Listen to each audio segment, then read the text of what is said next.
My biggest blunder.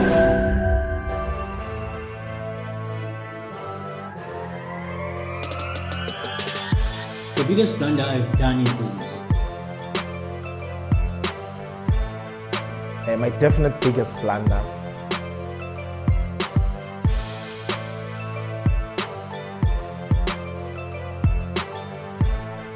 Well, depending on how you look at it, it's probably from all business. Sometimes they say nervousness is good, so I guess like everything starts, I must start today. Pretty much think of yourself in a white room. All the feelings that you feel in a white room. There's feelings of self-torture that one experiences in that specific setting. You feel caged, you feel alone, you feel like you don't know what to do. You somehow don't even know what to do with yourself when you're within that system. So it's pretty much those feelings that you take into business too, or the system or a setting that is today, or what. Feelings of nervousness, feeling caged, not knowing what to do, because ultimately there's a first experience.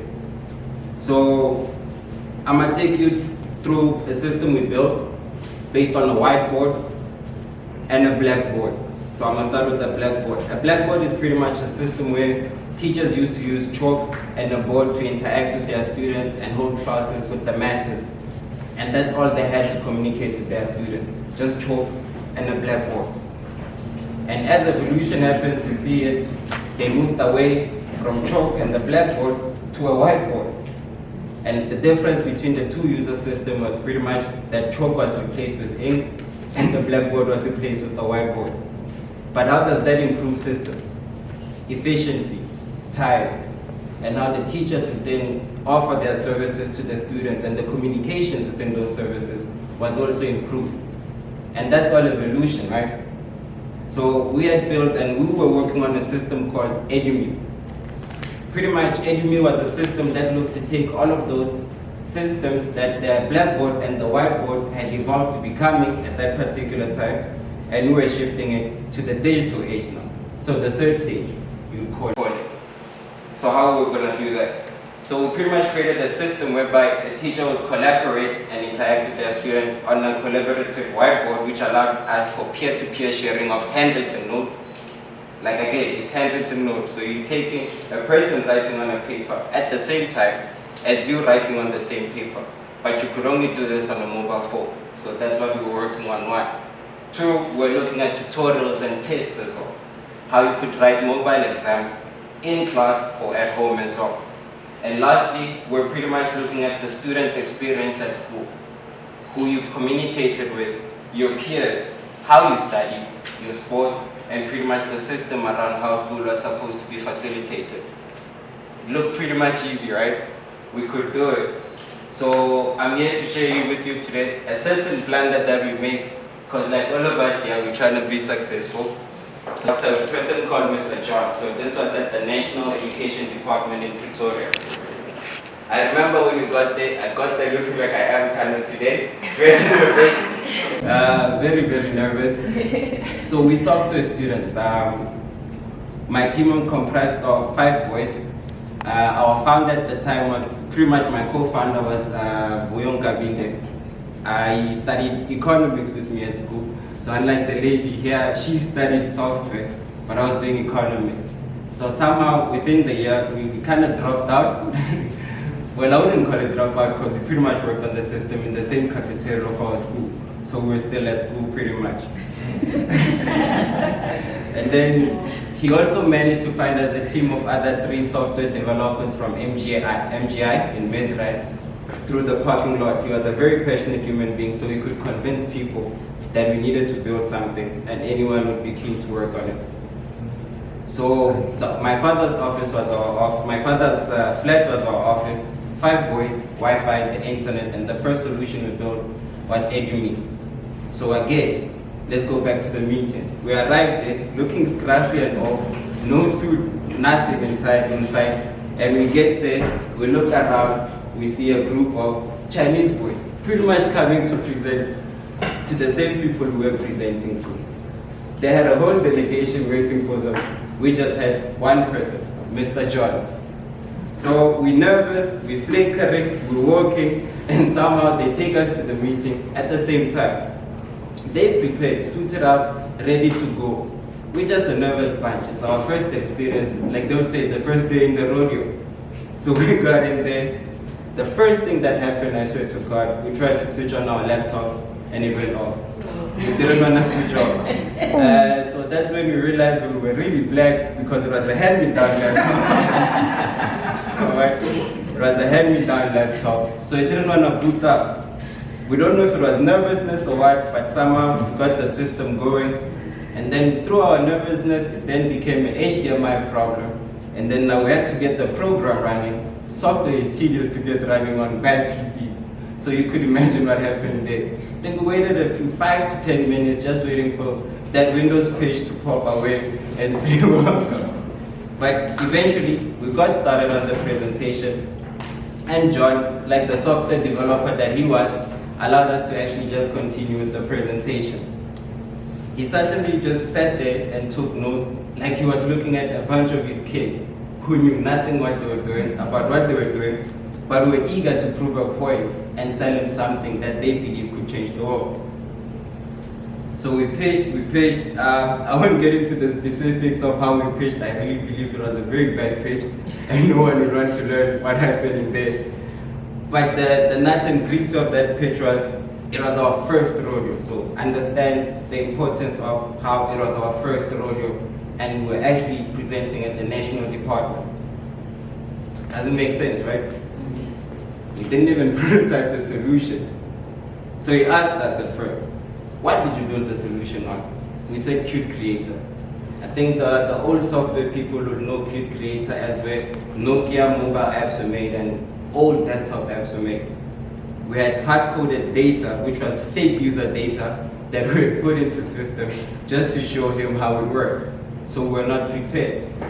Though it is a prototype, we're really not prepared. So he took note of that as well. We pitched and we pitched and we pitched, and he just sat there like the good old white man that he is, and he watched us. He watched us, and we finished. The moment we finished, he put his pen down and he looked at all of us, the boys and everything. He thought we were nervous, but we looked excited. We boys, we had done our first pitch. We thought we had done not too bad. And the first thing he asked us was, why don't you guys have women in your team? It makes sense now because I can see there's a lot of women in this room too. So we were like, what do you mean? He's like, no, during the presentation, you guys were edgy. Was it, I don't know if it was too much testosterone or what, but you guys were very edgy. We're like, no, we just believe in what we're doing. We really stand for what we're doing here, and we believe this is a software you guys as a national department could use. He's like, you're out of your mind. It's a software, right? I get that. As a system, it's wonderful. So he starts clicking on it as the experienced software developer with the inexperienced one. He's like, this is fake. One. Whose user is that? We made the user. He's like, okay. Who tested the prototype? We're like, well, we tested the prototype and it works. So we believe you can use it too. He's like, okay. And then he then asked lastly, why are you guys here?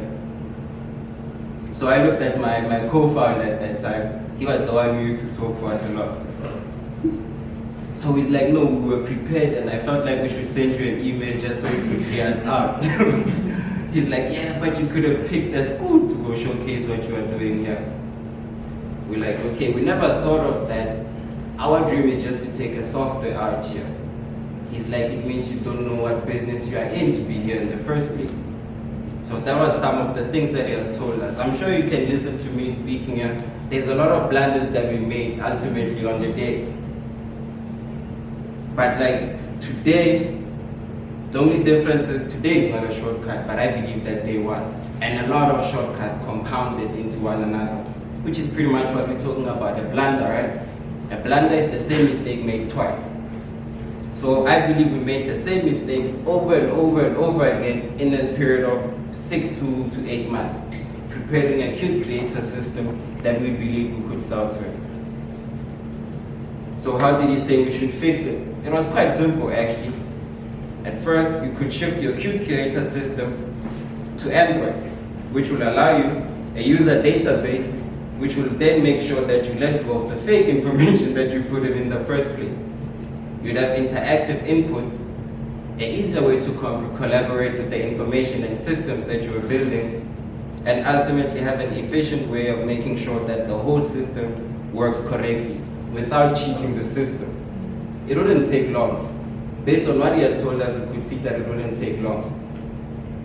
So why am I speaking about this today? Coding was pretty much the first startup that we built. I'm here today because of income. Some people will always say Mpho is very lazy, but I'm very calculated. I grew up playing chess. Alright. So based on that one mistake, shortcuts to me have become more than just shortcuts, but it's not really a shortcut. There's a lot of lessons that you learn in terms of taking your time in what you are doing. So rather than making a mistake, I choose not to do anything. I don't know if that makes sense to anyone, but rather than making a mistake, I choose not to do anything.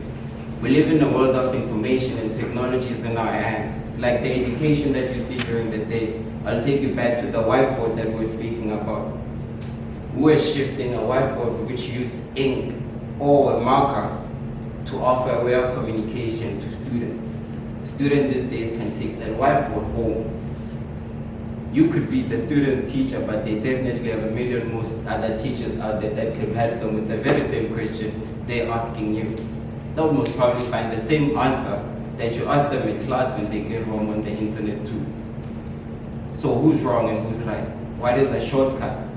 What is a success? What is a mistake? What is a success? All of those things don't matter. Your journey at the end of the day is pretty much what will set you apart. You will fall, but falling doesn't mean you did wrong. A blunder also doesn't mean you did wrong. It's just a lesson learned. Alright? As young as we are, none of us here have made enough money to say we made it, right? So yeah. And the one thing that stuck with me in that meeting, I see I'm down to my last 4 minutes, is pretty much the biggest blunder that he had explained to us.